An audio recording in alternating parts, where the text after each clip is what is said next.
Dito po kami ngayon guys sa ano ho, sa Manukan. Naglilinis po kami ng tain ng manok. Ayan po. Ayan po sila ang sisipag po nila. Ayan. Ano po ang tawag dyan sa ano na yan? Ipaano ng palay yan, para ano no, para hindi babaho. Darak. Darak.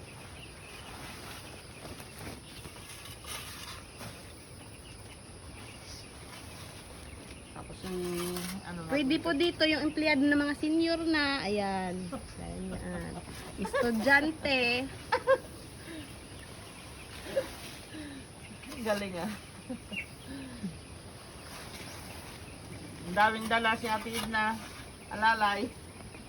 Mga alalay, yan. Bilisan mo dyan, alipin. Napakabagal magpala. Ayan po. Wala pong pinipiling edad dito sa ano, sa aming Manukan. Kahit sino po pwede dito, bungal, bingi, pipi.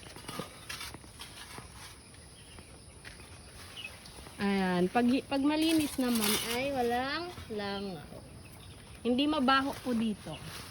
Hindi. Tao lang ang mabaho. Tao lang ang mabaho.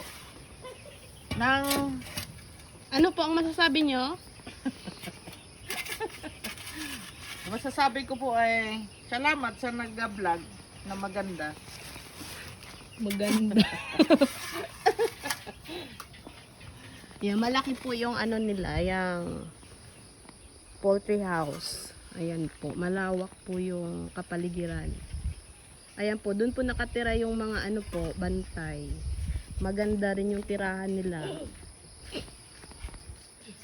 Marami po ditong mga puno.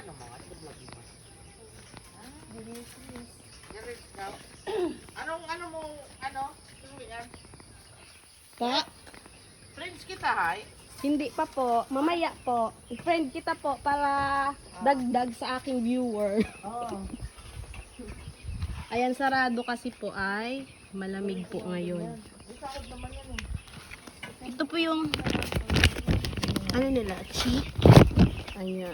Ikaw paluwas-luwas ng langaw. Ay, hindi makita. Ano?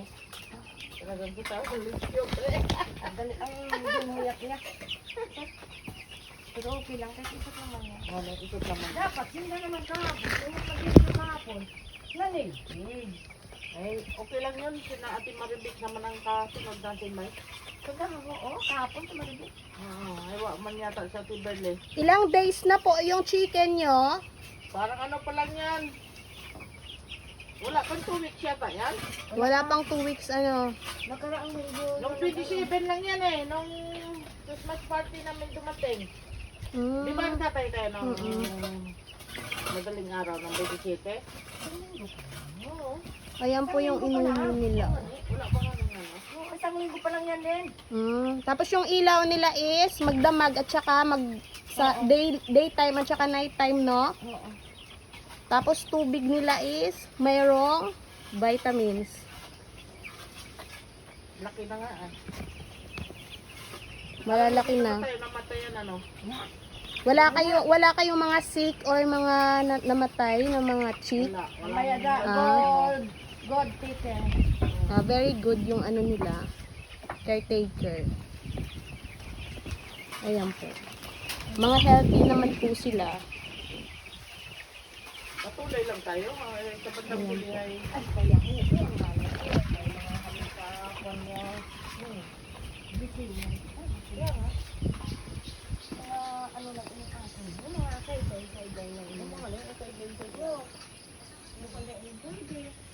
Maganda kasi wala pong kapitbahay dito.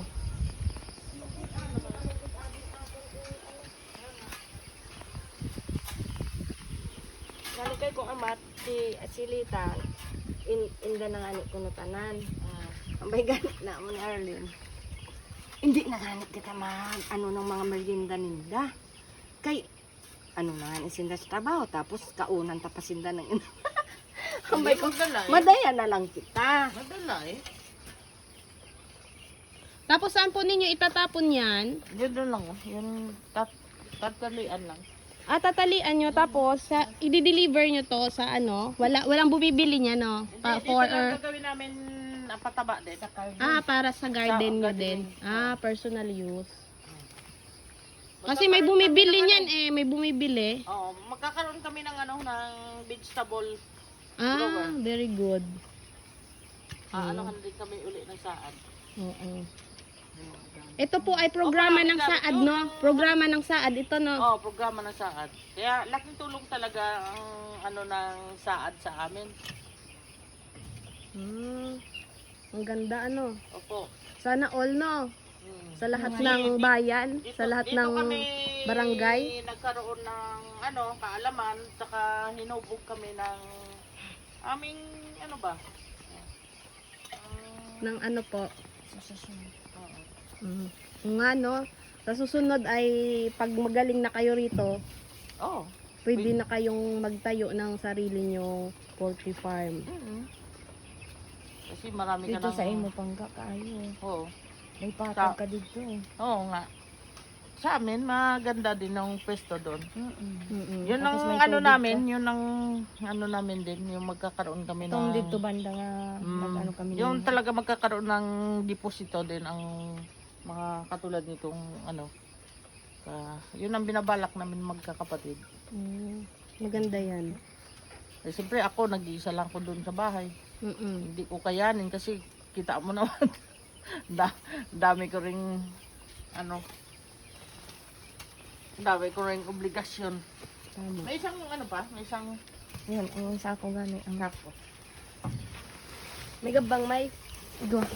Lalagyan po nila yan ulit ng ano po, ma'am, ang ilalagay nyo po, ma'am? gaphang. Gaphang. Ano sa Tagalog po yon? Ipa. Ipa ng palay po, ano? Ay, ayaw. Becky, bisan mo, magbabalat pa tayo ng patatas. Becky pa. Kulang ang postal. Mga isa pa kanta na. Oo. Ayan lang po, guys. Thank you for watching. Yun, daw kaya.